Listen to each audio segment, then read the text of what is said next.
구약성경 이사야서 9장 6절 한 절 말씀, 주신 하나님 말씀 제가 봉독해 올리겠습니다. 이는 한 아기가 우리에게 낳고 한 아들을 우리에게 주신 바 되었는데 그의 어깨는 정사를 메었고 그의 이름은 기묘자라 모사라 전능하신 하나님이라 영존하시는 아버지라 평강의 왕이라 할 것임이라. 아멘. 이사야 선지자가 활동하던 시절 남유다 왕국은 말 그대로 나라 전체가 풍비박산이 나고 있는 그런 상황이었습니다. 백성들에게 희망의 메시지를 전해주어야 할 선지자조차도 흑암으로 향해 가는 시대라, 그 시대를 그렇게 표현할 정도였습니다. 경제적으로 남유다는 파산 직전에 있었습니다. 시도 때도 없이 공격해오는 주변 나라들 때문에 남자들은 늘 전쟁터로 나가 있었습니다. 그러다 보니까 일터와 가정은 황폐해졌습니다. 걱정과 불안 속에 돌파구를 찾을 수 없었던 이 백성들은 정말 이 시대에 모세와 같은 영웅이 나타나서 자신들을 구해주기를 간절히 바라고 있었습니다. 이런 상황 속에 하나님의 말씀이 선지자 이사야에게 임했습니다. 이사야 9장 6절입니다. 한 아기가 우리에게 낳고, 온 백성들이 그렇게도 애타게 기다리던 영웅의 모습이 드디어 하나님에 의해 공개되었습니다. 민족 전체가 간절히 바라고 있던 그 메시아의 모습이 예언된 것입니다. 그런데 충격적이게도 그 메시아는 아기의 모습으로 태어날 것이다, 그렇게 하나님께서 말씀하시는 겁니다. 하지만 충격은 여기서 끝나지 않았습니다. 이사야서 7장 14절 말씀입니다. 보라, 처녀가 잉태하여 아들을 낳을 것이요 그의 이름을 임마누엘이라 하리라. 갓난아기의 모습으로 태어난다고 할지라도 엄청난 권세를 가진 집안에서, 부모 밑에서 태어난다면 그래도 희망이라도 있습니다. 왜냐하면 부모 덕을 봐서 엄청난 파워를 가질 수 있기 때문입니다. 그런데 하나님께서는 메시아가 처녀, 즉 미혼모의 자식으로 이 땅에 태어날 것이다, 그렇게 예언하신 것입니다. 선지자는 자기 생각을 말하는 사람이 아닙니다. 선지자는 하나님의 말씀을 그대로 사람들에게 전달하는 스피커입니다. 그래서 선지자들은 때때로 이해하기 힘든 하나님의 명령이라도 따라야 했습니다. 예레미야 선지자는 사람들 앞에서 미친 척도 했습니다. 우리가 잘 아는 호세아 선지자는 창녀와 원치 않는 결혼까지 할 정도였습니다. 하지만 이런 선지자의 행동은 사회적으로 그렇게 큰 파장을 일으키지는 않았습니다. 왜냐하면 대부분의 선지자들이 이스라엘 사회에서 신분이 낮은 하층민 출신이나 평민 출신들이었기 때문입니다. 하지만 메시아가 갓난아기로 태어난다, 미혼모의 자식으로 날 것이라고 이 말을 예언한 이사야 선지자는 다른 선지자들과 완전히 다른 그런 배경을 가지고 있었습니다. 대부분 선지자들이 산과 들로 돌아다니면서 떠돌이 신세로 예언을 했던 것과 달리 이사야 선지자는 왕궁에서 살았습니다. 왜냐하면 그는 귀족 집안 자식이었기 때문입니다. 이사야 선지자에게는 또 다른 직업이 있었습니다. 그것은 바로 왕의 조언자였고, 왕이 정책을 펼칠 때에 도움을 주는 책사 역할을 했기 때문입니다. 지위가 낮은 선지자들이 무슨 말을 한다면요, 보통은 카드라 통신 그 정도로 쉽게 치부할 수 있습니다. 하지만 왕궁에 있는 이사야 선지자의 말은 정부의 공식 입장과 같은 무게가 있었습니다. 공신력을 갖춘 선지자였습니다. 그런데 그렇게 공신력을 갖춘 선지자가 메시아는 갓난아기의 모습을 하고 미혼모의 자식으로 우리 앞에 나타날 것이다 선포한 것입니다. 사람들은 이사야의 이 예언을 듣고 곧이곧대로 믿을 수 없었습니다. 그래서 예언을 들었던 이스라엘 사람 대부분은 이렇게 반응했습니다. 이 예언은 분명 일종의 비유, 메타포였을 것이다. 메시아가 아기로 태어난다는 여기도 고지고대로 있는 것이 아니라 뭔가 비유가 숨겨져 있을 것이다. 그렇게 생각했습니다. 메시아가 미혼모의 자식으로 태어난다고 여기에도 그냥 숨은 뜻이 있지 않을까. 그렇게 생각한 것입니다. 어느 누구도 메시아가 메시아가 미혼모의 자식으로 태어난다. 믿지 않으려 했습니다. 800년 후 이사야가 대언했던 이 예언은 드디어 이 땅에 실현되었습니다. 800년이라는 긴 시간이 흘렀지만은 이스라엘의 상황은 그전보다 더 힘들어졌습니다. 그래도 800년 전에는 비록 약소국이었지만은 주권을 가진 나라였습니다. 하지만 800년 후에는 그들은 나라 없는 민족이 되어버리고 말았습니다. 800년 전에는 그래도 경제적인 파탄을 겪고 있었지만은 이제는 경제를 논하기조차 민망한 상태가 되어버렸습니다. 그렇다 보니 메시아 대망에 대한 갈증과 갈망은 어느 때보다 커져 있었습니다. 울머세라는 선교사가 지은 책을 보면은요, 당시 이스라엘의 상황을 그분은요 이렇게 표현했습니다. 봉선화 연정이라고 하는 가요 있지 않습니까? 그 가요의 가사에 빗대어서 예수님께서 탄생했을 때의 이스라엘은 손대면 톡하고 터질 것만 같은 메시아 대망의 시대다. 그렇게 표현할 정도였습니다. 백성들은 그런 갈망, 그런 바람을 가지고 있었습니다. 그런데 왜 하나님께서는 이렇게 그런 갈망과 그런 바람을 누구보다도 잘 아셨을 텐데 메시아를 갓난아기로 든든한 빗배를 가진 가정의 자식으로 태어난 것이 아니라 누구에게나 손가락질 받고 의심받기 쉬운 미혼모의 자식으로 왜 이 땅에 보내셨을까요? 왜 그렇게 하신 것일까요?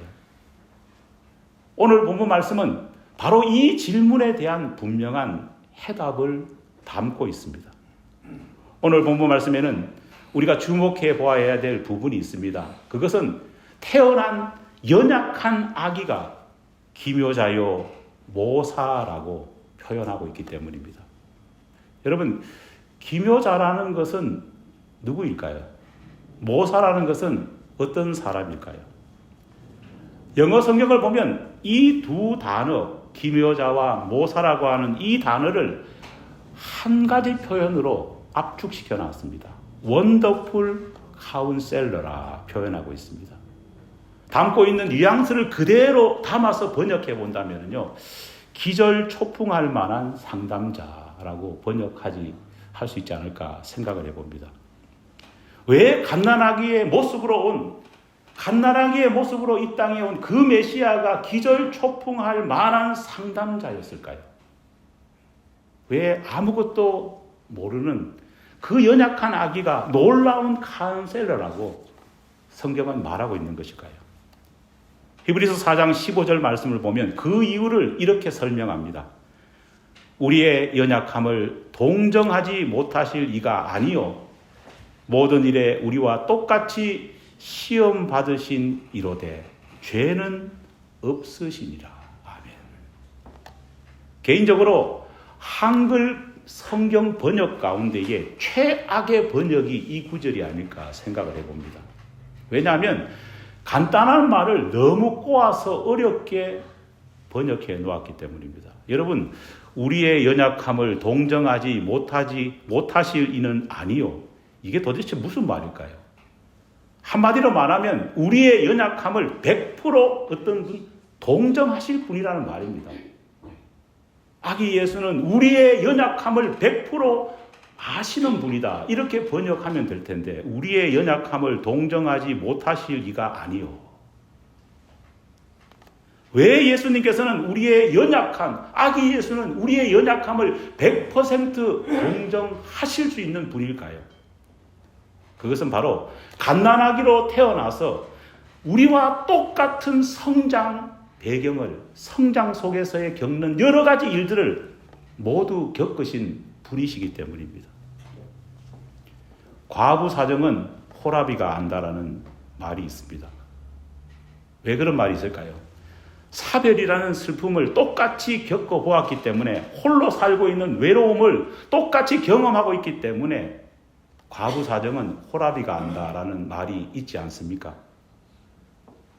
우리와 별반 다를 것 없는 똑같은 인생을 거쳐오신 그런 예수님이기 때문에 우리가 성장의 과정 가운데에 경험할 수 있는 수많은 일들을 우리 예수님께서 직접 체험하셨기 때문에 우리 예수님, 아기로 태어나신 우리 예수님은 우리의 처지를 누구보다도 잘 아시는 분이라는 겁니다.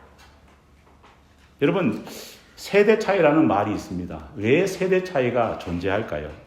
그것은 살아온 경험이 다르기 때문입니다. 고작 1년이라고 하는 미묘한 차이가 있음에도 불구하고 이상하게 여러분, 대학의 89학번과 90학번들은 완전히 대학 생활이 다릅니다. 제가 89학번이거든요. 89학번들은요, 그래도 민주화가 이루어지지 않았어요. 시위를 했던, 시위의 경험이 있던 그런 세대입니다. 독재시대였고 어려움이 있었습니다. 하지만 90학번은요, 직선제가 열려가지고요, 90학번부터는요, 대학에서 정말 시위 자체가 거의 사라져 버렸습니다. 모는 종이에 여러분 리포트를 적어 보신 적 있습니까? 모는 종이에 보고서를 적어가지고 교수님한테 내던 시대에 살았던 사람과, 그리고 컴퓨터로 이렇게 쳐가지고요, 여러분 프린트하는 세대, 그리고 지금 세대는요 아예 프린트도 하지 않습니다. 어떻습니까? 이메일로 보내는 세대. 어떻게 이 세대가 모든 것을 공유하고 모든 것을 같이 이해할 수 있는 세대가 될 수 있겠습니까? 몸소 우리가 경험했던 똑같은 경험과 환경을 가진 사람만이 이해할 수 있기 때문에 세대 차이가 있는 것입니다. 다행스럽게도 우리 예수님께서는 메시아로 오셨지만은 몸소 어린 아이로 태어나셨기 때문에 우리가 체험했던 아픔, 우리가 살아오면서 경험했던 여러 가지 곤란들을 다 경험하신 것입니다. 그래서 성경이 말하는 것처럼 모든 일에 우리와 똑같이 시험 받으신 이가 바로 우리 주 예수 그리스도십니다. 만약 예수님이 갓난아기의 모습으로 태어난 것이 아니라 하늘에서 뚝 떨어진 정말 보디빌더 같은 헤라클레스의 모습으로 이 땅에 나타나셨다면요, 예수님은 우리 사정을 결코 이해하지 못했을 겁니다. 말 그대로, 경상도 말대로 시정 모르는 메시아였을 겁니다. 많이 배우고 잘난 그런 상담가에게는요, 찾아가지 말라는 그런 상단계의 말이 있습니다. 왜냐하면 많이 배우고 잘난 상담가들은요, 얼마나 많은 지식들이 있겠습니까? 하지만 문제가 있습니다. 찾아오는 내담자와 삶의 괴리가 너무 크다는 겁니다. 그런 카운셀러들은요, 분석은 잘합니다. 하지만 내담자를 진정으로 공감하고 동감하기는 힘듭니다. 문제점은 잘 지적합니다. 하지만은 결정적으로 삶의 해법에 대해서는요, 말을 할 수 없기 때문입니다. 진짜 내담자의 그 상황 가운데 들어가지 않고서는 그 내담자와 살았던 그 환경 그대로 살지 않은 상담가는요, 제대로 된 상담을 해줄 수 없습니다. 여러분, 그 유명한 마더 테레사는 원래 교사였습니다. 그는 가톨릭 학교에서 아이들을 가르치는 안정된 삶을 살았던 사람입니다. 그런데 어느 날 그녀가 내 인생 가난한 사람들을 도우면서 살아야 되겠다는 그런 비전을 그녀가 가지게 되었습니다. 그런데 비전은 가졌지만은요, 그 비전을 이룰 수는 없었습니다. 왜냐?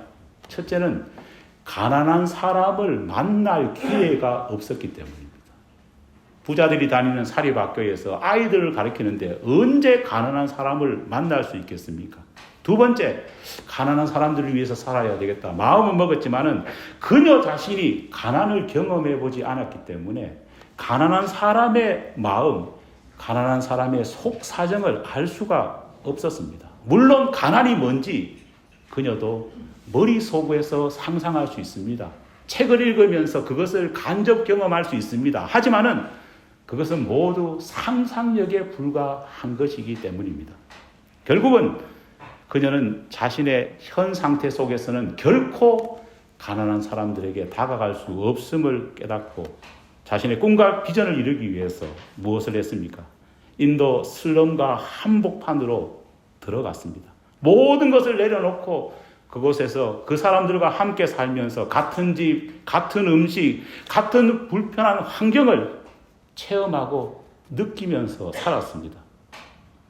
남들은 테레사 수녀가 열심히 가난한 사람들에게 봉사한 것으로 생각하지만은요, 실제로 그녀의 자서전을 보면은요, 자신은 봉사한 것이 아니라 그냥 그들과 살고 그냥 그들이 불편해하는 것을 제공해 주었을 뿐이다.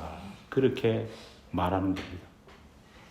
이사야 53장 3절을 보면 아기로 태어나신 메시아 예수에 대해서 이렇게 설명합니다. 그는 간고를 많이 겪었으며 질고를 아는 자라. 여러분, 예수님께서 태어나신 마리아와 요셉의 가정은 어땠을까요? 가톨릭 교회가 성경을 많이 왜곡시켜 나왔습니다. 그러다 보니까요, 마리아와 요셉의 집안이요, 마치 특별한 사람들이 만든 그러한 가정, 뭔가 인간적인 어떤 선을 넘은 그러한 신적인 존재가 살았던 그런 가정으로 자꾸 곡해하게 만듭니다. 하지만 결코 그렇지 않습니다. 성경에 기록되어 있는 예수님의 가정, 예수님의 성장 환경은요, 너무나 열악했습니다. 예수님의 육신의 아버지 요셉의 직업이 뭡니까? 목수입니다. 목수라고 우리말로 번역해 놓으니까요, 기술직 아닌가 이런 생각을 하는데요. 정확하게 말하면은요, 예수님의 육신의 아버지 요셉의 직업은 날품팔이였습니다. 일용 잡부가 바로 요셉의 직업이었습니다. 우리가 아침마다 집 근처 주유소 앞에 가면은요, 스페니시 일용직들이요, 어떻게 합니까? 일을 기다리지 않습니까? 그것과 비슷한 그러한 상태가 요셉의 상태였습니다. 하루 벌어서 겨우 하루 가족들의 입에 풀칠할 수 있는 그런 상황이었습니다. 당시 예수님이 살아주셨던 나사렛에는 고작 나사렛 이 마을의 주민 수가 500명 정도 되었다고 합니다. 굉장히 작은 마을입니다. 여러분, 얼마나 작으냐? 여러분 한번 생각해 보십시오. 당시에는요, 보통 한 가정에 부부가 있지 않습니까? 그리고 평균적으로 애를 8명에서 10명 정도 낳았습니다. 그렇다면은 이 가정의 숫자는 얼마나 됐을까요? 한 25, 그 정도밖에 되지 않았습니다. 그런 동네에서 무슨 일자리가 있겠습니까? 목수로서 할 일도 없고 날품팔이 할 것도 없었습니다. 그렇다 보니 당시의 나사렛의 가장들은요, 집을 떠나서 근처에 있는 대도시 세포리스라고 하는 곳에 가서 막노동을 했습니다. 가장들은 집에 있는 날, 집에 돌아오는 날보다 떠나 있는 날이 더 많았습니다. 그러다 보니 집안일은 오로지 여자인 어머니와 그래도 좀 큰 맏아들이 맡아서 했습니다. 문제는 이렇게 가난한 집에도 뭐가 많습니까? 자식이 많습니다. 마리아 요셉에게도 자식이 많았습니다. 가톨릭은 마치 마리아 요셉은 정말 동정녀이기 때문에 예수밖에 안 낳았다 생각하는데요. 성경은 그렇지 않습니다. 마태복음 13장 55절과 마가복음 6장 3절에 보면은요, 마리아와 요셉 사이에는 예수 말고도 적어도 4명의 남자아이와 여러 명의 여자아이가 있었습니다. 그의 어머니는 마리아가 아니냐? 그의 형제들은 야고보, 요셉, 시몬, 유다가 아니냐? 예수님을 합치면 마리아에게 최소 몇 아들이 있었습니까? 5명의 아들이 있었습니다. 그런데 이게 다였느냐? 그렇지 않습니다. 그 누이들이 우리와 함께 있지 않느냐? 여기서 그 누이들이라고 하는 말이 중요합니다. 복수 형태로 되어 있지 않습니까? 그런데 당시에 이 히브리 사람들의 복수의 개념은요, 뭐냐? 복숫자가 붙으면은요, 3명부터 시작해서 무한대를 가리킵니다. 무한대를 가리킵니다. 최소 예수님의 여동생은 얼마나 있었을까요? 3명부터 시작해가지고요, 얼마인지를 알 수 없을 정도로 여동생들이 있었다는 겁니다. 정리해보면 아무리 적게 잡아도 마리아와 요셉 집에는 최소 8명의 자식이 있었습니다. 문제는 전성에 따르면 요셉은 생각보다 일찍 죽습니다. 과부된 마리아가 장남인 예수와 함께 7명의 아이들을 키웠습니다. 가난한 집에 참새 새끼들처럼요, 입 벌리는 아이들만 쭉 있습니다. 그런 집안에 장남의 고통이 얼마나 컸을까요? 그래서 예수님께서는 누구보다도 가정에서 일어난 문제를 잘 아시는 것입니다.